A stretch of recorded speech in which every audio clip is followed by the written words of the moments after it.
શિયાળામાં લીલી ડુંગળી અને લીલું લસણ મળે છે તો રીંગણનો ઓળો એટલે કે ભરથું બનાવવાની અને ખાવાની ખૂબ જ મજા પડે છે. તો ચાલો આજે આપણે બનાવીએ રીંગણનો ઓળો.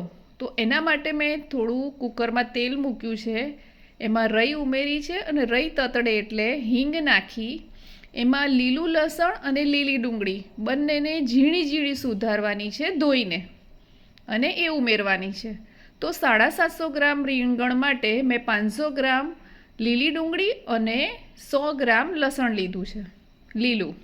એમાં મસાલા કરીએ તો સ્વાદ પ્રમાણે આપણે જેવું તીખું ખાતા હોય એ પ્રમાણે મરચું, 5 ચમચી હળદર અને 1 ચમચી ધાણા જીરું ઉમેર્યું છે, અને સ્વાદ અનુસાર મીઠું અથવા સિંધા લૂણ. હવે તેમાં મેં થોડું પાણી ઉમેર્યું છે, એને બરાબર મિક્સ કરી એમાં 1 ટામેટું ઝીણું સુધારી અને ઉમેરવાનું છે. એને બરાબર હલાવી અને કુકરનું ઢાંકણું બંધ કરી આપણે એની 3 વિસલ લઈ લેવાની છે, જેથી કરીને આપણી લીલી ડુંગળી ચડી જાય.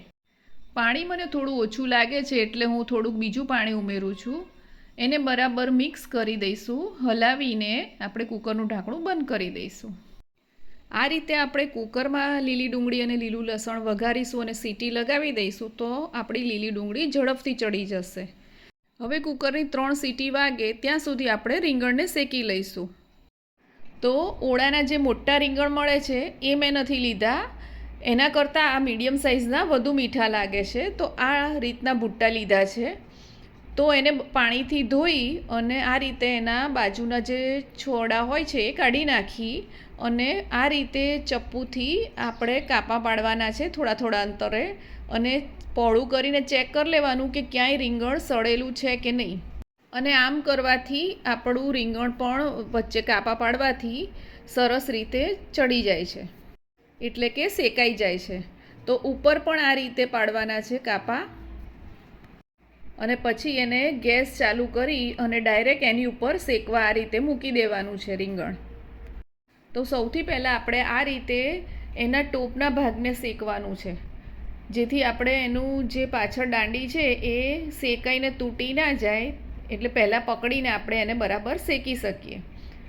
તો આ રીતે એને રીંગણને ફેરવતા જઈ અને ગેસ ઉપર શેકી લેવાનું છે. ઓળાના શાકમાં આ શેકાયેલા રીંગણની સ્મેલ ખૂબ જ સરસ લાગે છે, એટલે આપણે એને ફેરવતા જઈ અને બરાબર શેકવાનું છે. એનું જે નીચેનું આવી રીતના નીચેનો પાર્ટ છે, ઉપરનો ભાગ છે, બધા બરાબર શેકી એકદમ સોફ્ટ રીંગણ થાય ત્યાં સુધી એને શેકી લેવાનું છે. તમે દબાઈને જોશો તો એકદમ આમ પોચું થઈ ગયું છે જો. તો ચીપિયાની મદદથી એનું આ પાછળની દાંડી પડી જાય પછી આપણે ચીપિયાની મદદથી એને શેકવાનું છે, અને આ શેકાઈ જાય પછી ગેસ બંધ કરી દેવાનો અને એને એક થાળીમાં કાઢી લેવાનું છે. તો આ રીતે મેં બધા રીંગણ શેકી લીધા છે. તો હવે થોડાક જ ઠંડા થાય રીંગણ એટલે આપણે એની ઉપરનું આ જે કાળું પડ છે એ ચપ્પુની મદદથી ધીરે ધીરે કાઢી નાખવાનું છે. ડાયરેક્ટ હાથથી પણ એ કાઢી શકાય છે, અને એટલું સરળતાથી નીકળી જાય છે કે જાણે આપણે ચોકબાર ઉપરથી ચોકલેટનું પડ કાઢીએ એ રીતે.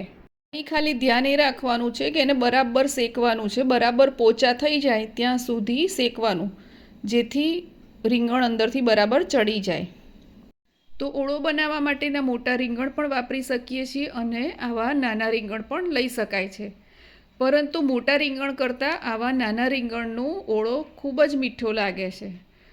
અને આ રીતે રીંગણને ગેસ ઉપર અથવા ચૂલા ઉપર શેકીને બનાવીશું તો ખૂબ જ મીઠો લાગે છે, અને જે આ ઉપરનું પડ બળેલું છે એની સ્મેલ પણ ઓળામાં ખૂબ જ સરસ લાગે છે.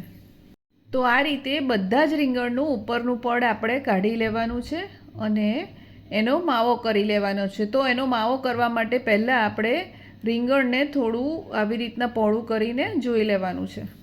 તો ચપ્પુની મદદથી આ રીતના સહેજ પહોળું કરી અંદર કંઈ સડેલું છે કે નહીં એમ જોઈ લેવું, અને ત્યારબાદ આવી રીતના ચપ્પુથી જ એને આ રીતના કટ કરી અને એનો માવો બનાવી લઈશું.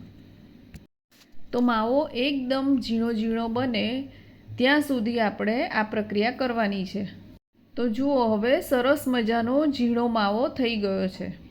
કુકરની 3 વિસલ વાગી ગઈ છે અને કુકર ઠંડુ થઈ ગયું છે. તો હવે આપણે જોઈ લઈશું કે ડુંગળી ચડી છે કે નહીં. અહીં ધ્યાન ખાસ એ રાખવાનું કે ડુંગળી પૂરેપૂરી ચડેલી હોવી જોઈએ. અહીં આપણી ડુંગળી બરાબર ચડી ગઈ છે. તો હવે આપણે ગેસની ફ્લેમ ઓન કરીશું અને જે રીંગણનો માવો તૈયાર કર્યો હતો એ એમાં ઉમેરીશું. તો બધો જ માવો એમાં ઉમેરી અને એને બરાબર હલાવી દેવાનું અને ચડવા દેવાનું, જેથી માવામાં મસાલો બરાબર ભળી જાય. તો એમાં પાણીનો ભાગ બરાબર બળી જાય ત્યાં સુધી એને ગરમ કરીશું અને હલાવતા રહીશું. તો જુઓ, હવે પાણી બળી ગયું છે અને આપણો ઓળો સરસ મજાનો તૈયાર થઈ ગયો છે. તો હવે એને આપણે સર્વ કરીશું. મિત્રો, રેસીપી પસંદ આવી હોય તો વિડીયોને લાઈક, મિત્રો અને રિલેટિવ્સને શેર અને ચેનલને સબસ્ક્રાઈબ કરશો અને બેલ આઇકોન દબાવવાનું ભૂલતા નહીં, જેથી મારા નવા વિડીયોનું નોટિફિકેશન આપ સુધી તુરંત પહોંચી જાય. તો હવે ઓળાને લીલા ધાણા ઉપર ભભરાવી અને એનો સ્વાદ અને ડેકોરેશન બંનેમાં વધારો કરીશું. તો જુઓ, ખૂબ જ ટેસ્ટી અને મસ્ત દેખાય એવો આપણો ઓળો તૈયાર છે. તો હવે એને આપણે રોટલા સાથે સર્વ કરીશું. તો મેં અહીં જુવારનો રોટલો બનાવ્યો છે. તમે બાજરીનો રોટલો અથવા ઘઉંની ભાખરી સાથે પણ એ સર્વ કરી શકો છો.